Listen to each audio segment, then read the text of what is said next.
If you've clicked on the link to reach this short video, then this means that you're curious about or interested in the Women Theatre Makers series. So to introduce the series, to tell you more about it, let's start by introducing ourselves as the co-editors.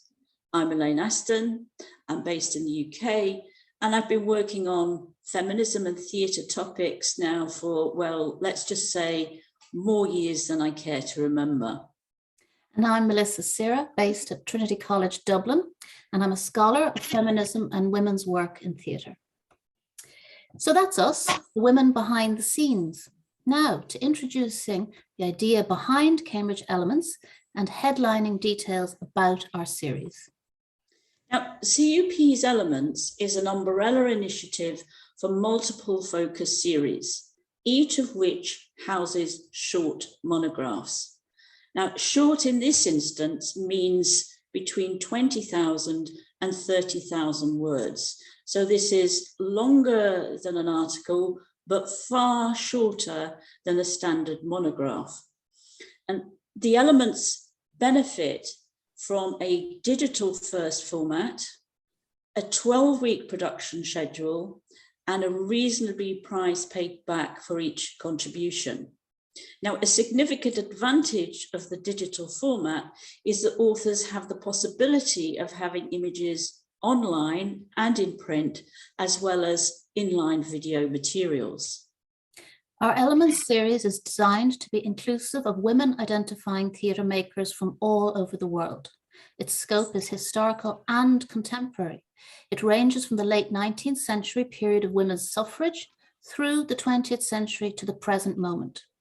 The historical dimension provides an opportunity to recover those women theatre makers whose work has slipped through the cracks of modern theatre history.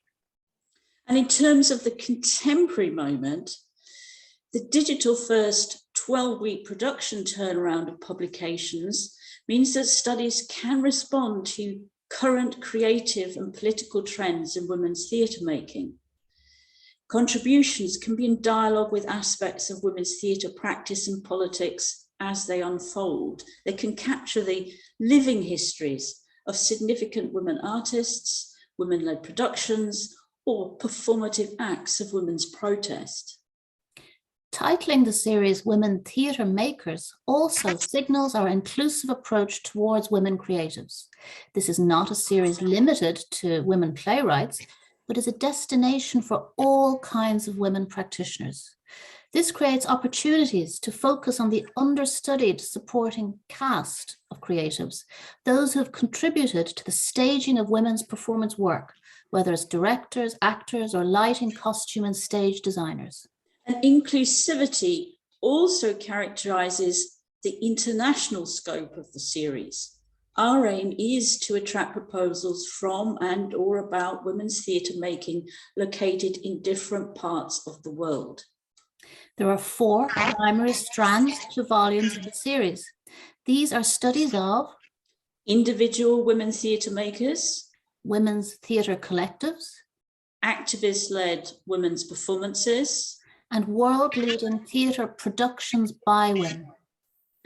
Clustered within these 4 key components, the kinds of projects that we're looking for include, but are not limited to, elements that uncover women theatre makers absent from conventional histories of modern theatre, reassess significant women theatre makers from new perspectives, highlight processes and practices, performances and productions that have or are having a defining influence on the field of women's theatre and world theatre. Those that engage with women theatre makers whose work is situated at an intersectional crossroads of ethnicity, race, sexuality, class, age, or disability. Demonstrate and evaluate the synergies between social movements and women's acts of performative protest.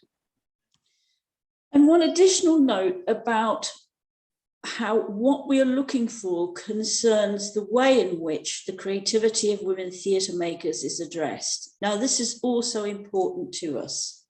So in this regard, we welcome approaches that explore women theatre makers from all kinds of feminist perspectives. Those that uncover genealogical connections between past and present cultures of women's theatre making. Consider women's theatre making in dialogue with critical and theoretical frameworks. Innovate new modes of critical and theoretical analysis. Women theatre makers in many, if not all, parts of the world remain significantly underrepresented. We look forward to hearing and receiving proposals from academics who are committed, as we are as series editors, to recognising, studying, and crucially, writing about their work. Thanks for listening.